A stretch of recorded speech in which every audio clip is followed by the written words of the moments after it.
Greetings, wanderer, and welcome to the port of Piraeus. My name is Aspasia. Though I am not originally from Athens, I have climbed to the top of its social ladder using only my wit and intellect. I've even earned the love of Pericles, one of the most powerful men in the city. The mind truly is a beautiful thing. Piraeus is one of the busiest, most important ports in the Greek world. Money flows through here like a river that runs all the way to Athens.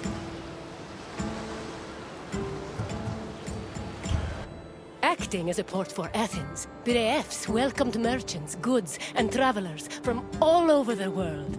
It was a central part of Athens' economy, but it was also fortified enough to protect the city's considerable fleet. When you finish exploring the port, find me, and we will talk further.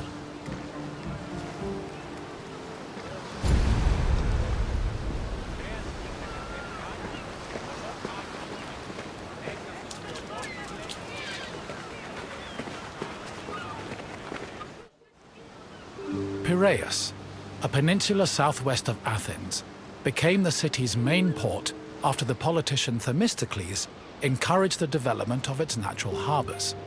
These developments led to the gradual abandonment of the older harbor of Phaleron. Piraeus's fortifications were further developed by Cimon and Pericles, along with the long walls, which ensured goods could still be moved during sieges. Piraeus was divided into three main sectors: the military port, the Emporium, and the residential area. By the 5th century BCE, it had become not only Athens' naval headquarters, but also the mercantile center of the Mediterranean.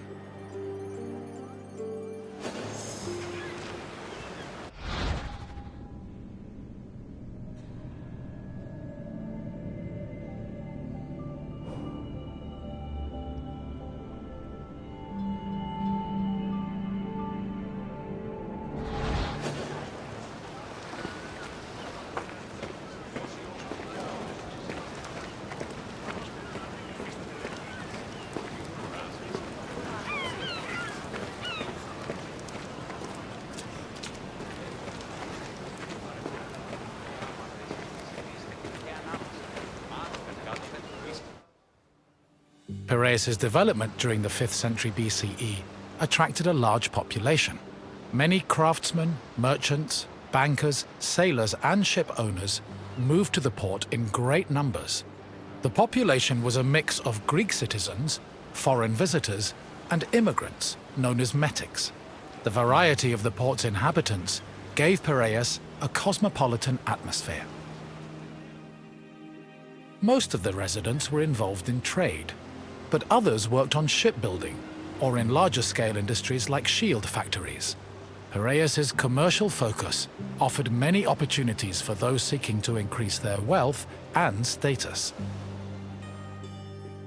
One such rags-to-riches tale is that of Passion, a slave who eventually became a citizen and earned a fortune thanks to his bank and his shield factory.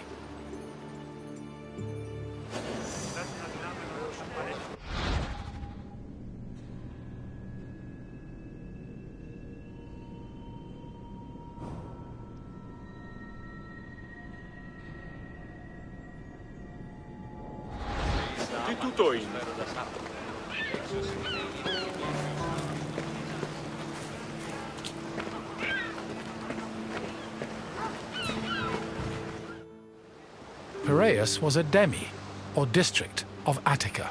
Because of its size, function, and varied population, it had a much more complicated administrative structure than other demes. Above all, Piraeus was closely monitored and controlled by the Athenian assembly due to its importance to the city. Within the port, there were two separate categories of trade: international trade, which took place in the Emporium, and retail trade, which was managed by Kapoloi in Piraeus's agora.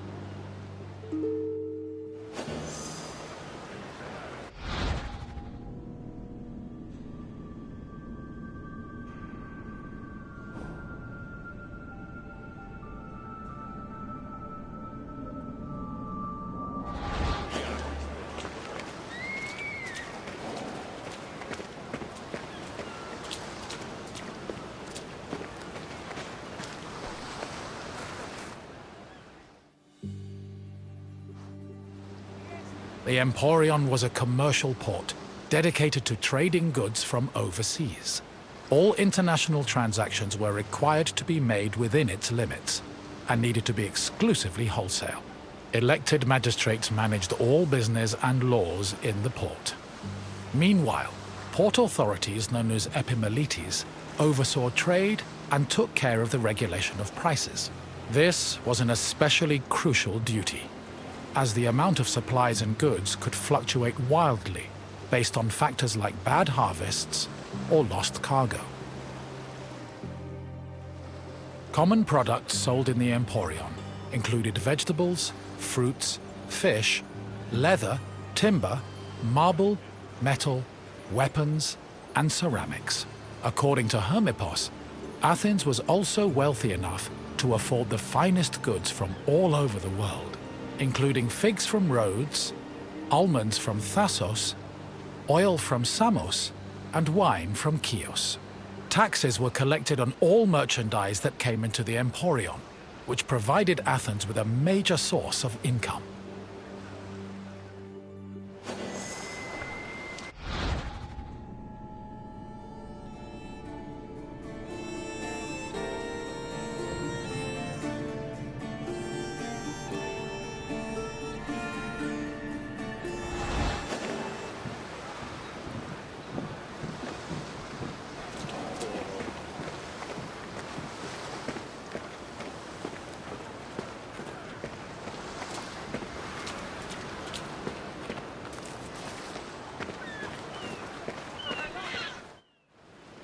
After arriving in the Emporium, merchants set up samples of their goods in a display area called the Deigma.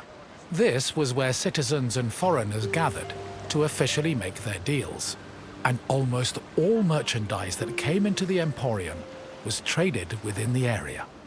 The Deigma was under constant supervision by magistrates, who negotiated price control with the importers.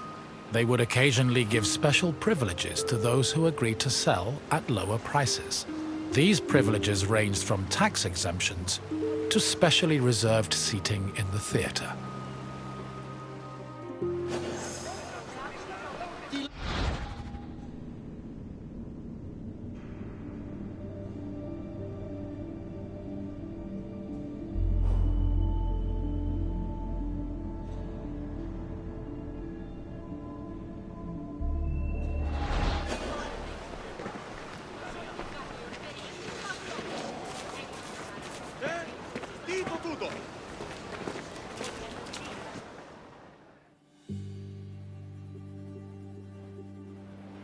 Piraeus was a deme, and as such was supervised by a magistrate called the Demarchos. While most demarchoi were chosen locally within their deme, Piraeus was appointed directly by Athens, so the city could better monitor its commercial interests. In fact, matters regarding the Emporium, the military harbor, and the grain trade were regularly debated and decided by the Athenian assembly.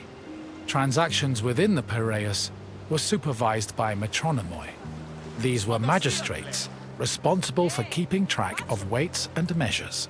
They made sure merchants' measurements were always accurate to prevent bad deals and scams.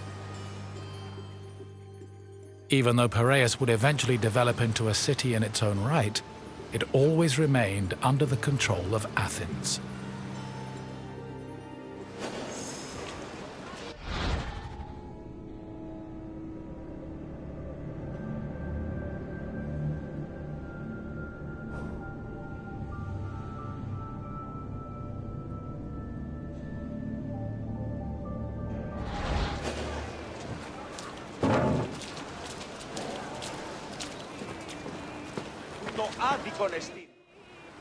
A commercial tax of 2%, or a pentecost, was placed on all cargo entering and leaving Piraeus. The tax was collected by a group of 5 people called pentekostalogoi. According to Andocides, this position could be bought for the hefty sum of 30 talents, or 180,000 drachmae. However, most of these officials made a profit of up to 6 talents, making the job very lucrative. While merchants were responsible for setting the value of their goods, Pentekostologoi had the power to challenge the value if they saw fit. Furthermore, merchants were required to register with these officials before they could transport, display, and sell their goods. Overall, this system provided Piraeus, and by extension Athens, with a tremendous amount of money.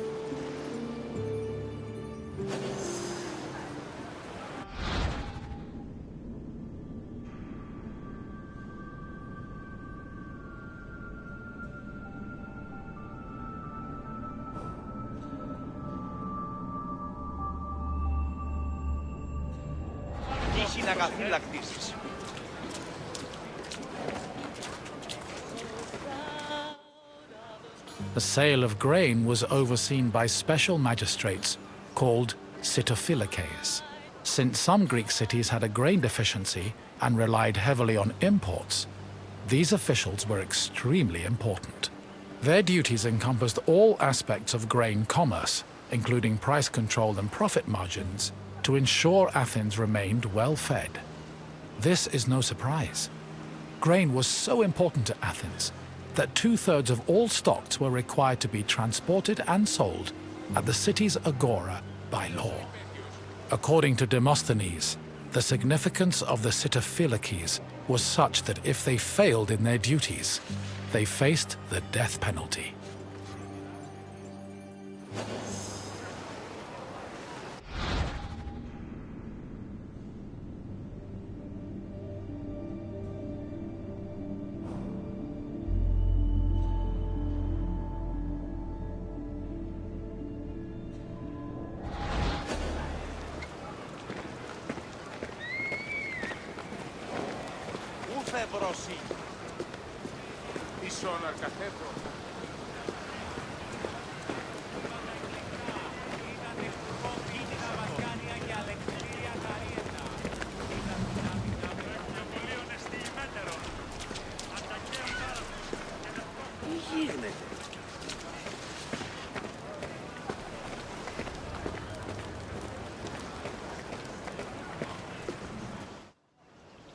The Emporium operated on a foundation of credit and loans. Overseas commerce was handled by two types of tradespeople. Emporoi transported cargo in borrowed ships, while naukleroi were ship owners who moved goods on their own vessels. Elsewhere in the Emporium were bankers and accountants who arranged loans and kept track of incoming and outgoing ships. Emporoi and naukleroi financed their maritime voyages with these loans, which often had a high interest rate due to the dangers of sea travel. Emporoi used the loans to pay for both the cargo and the right to a ship, while naukleroi only had to pay for their crew. Loans and interest were repaid upon a ship's return to port. However, in the event of a catastrophe such as a shipwreck, the merchant and ship owner were released from their obligations, and the losses were transferred to the lender.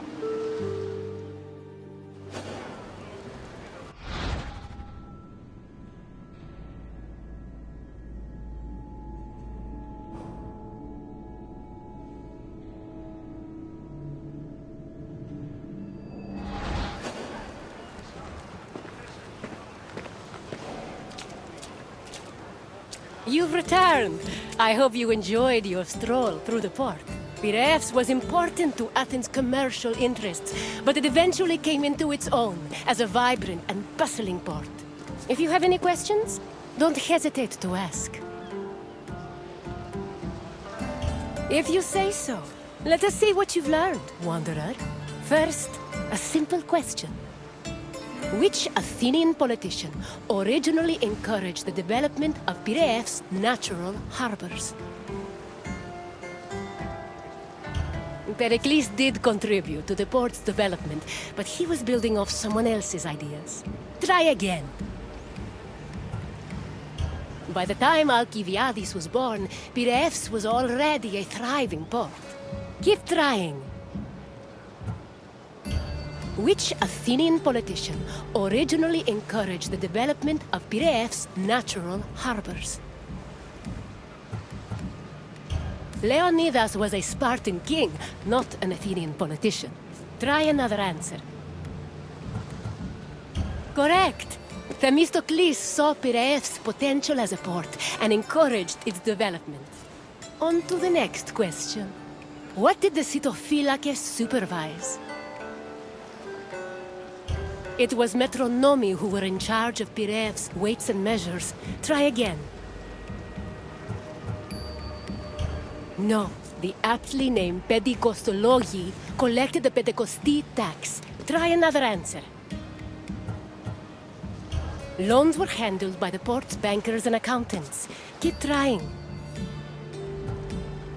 Yes, Sitophilakes had the extremely important responsibility of handling all matters related to grain commerce. Only one question left. What was the name of the slave who took advantage of Piraeus' opportunities to earn themselves citizenship? Perseus was a legendary Gorgon-slaying hero, not a slave. Try again.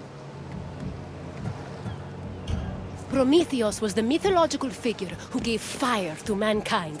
I don't think he had much interest in business opportunities. Try another answer. You're very funny. Keep trying. Correct! Passion managed to earn a fortune and achieve citizenship thanks to both his bank and a successful shield business. Your knowledge of Piraeus is impressive. Well done, Wanderer. As you wish. Thank you for visiting.